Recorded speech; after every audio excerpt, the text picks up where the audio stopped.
Spent the last 3 hours looking for this bird. I'm excited. The dogs are pumped and they're...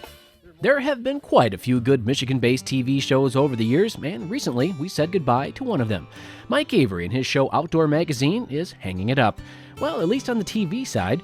Now, Mike has a lot going on, which we will talk about later, but I wanted to sit down with him and find out how his career really got started. I got started in broadcast television in 1980 or 81. I got my first job as a part-time videographer with a television news operation out of Flint.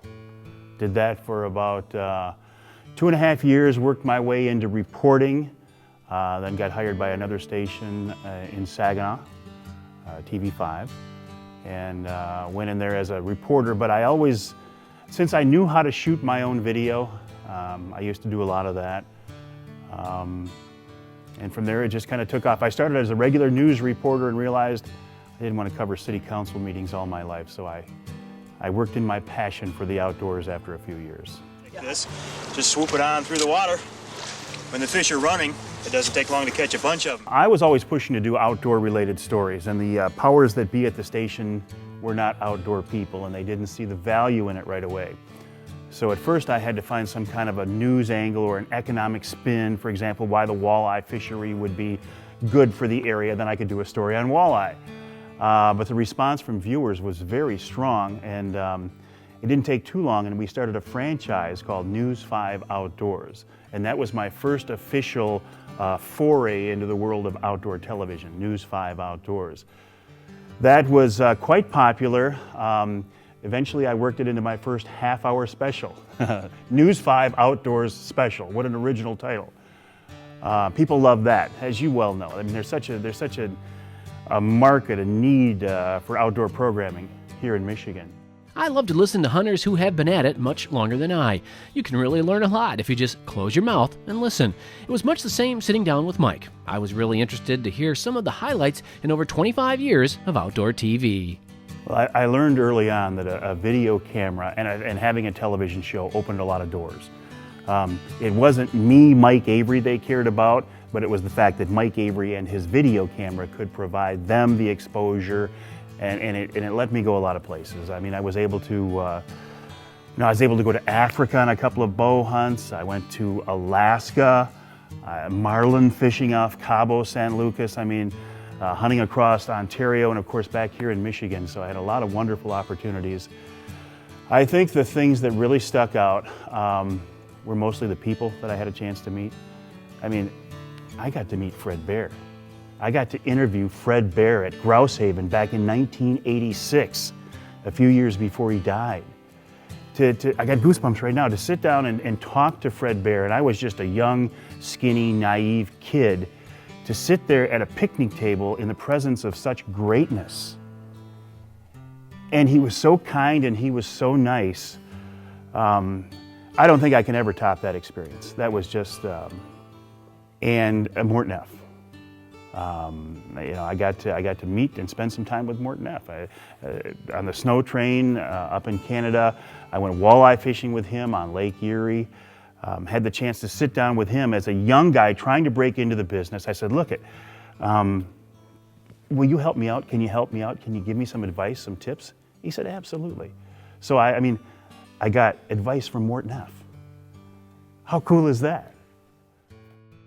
So with all these fond memories and a job most people dream about, why would Mike Avery stop producing his popular TV show?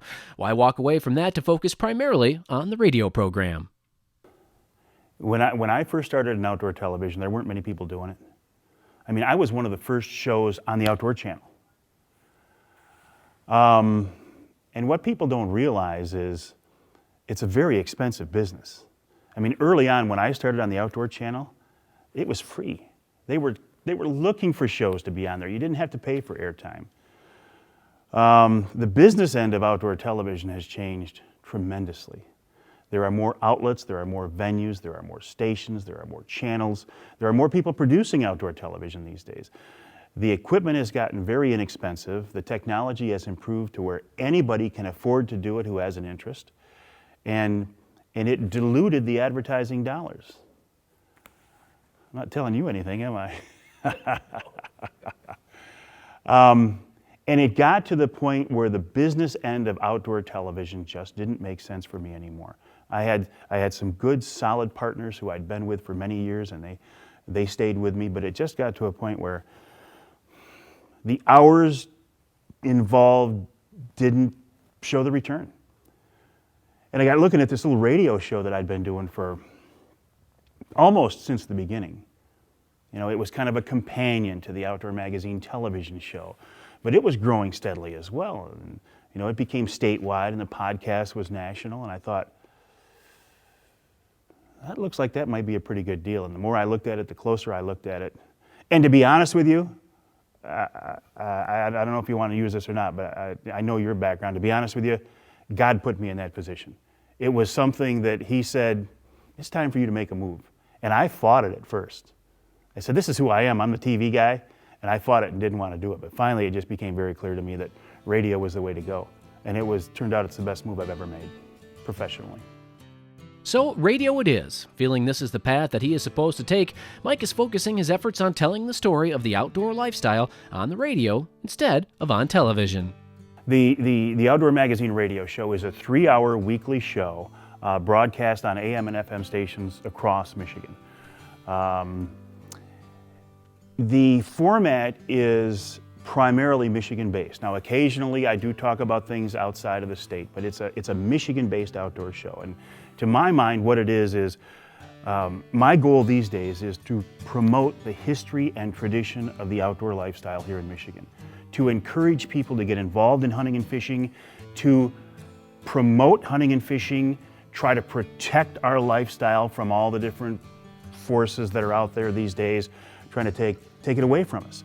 So it's a 3-hour weekly show available on broadcast stations around the state, but I'm as an old guy, I'm getting a kick out of this new technology. So we're doing a lot of social media, you know, Facebook, YouTube, Twitter, all that stuff. But the podcast is available online on iTunes. We've got a couple of phone apps for Androids and iPhones.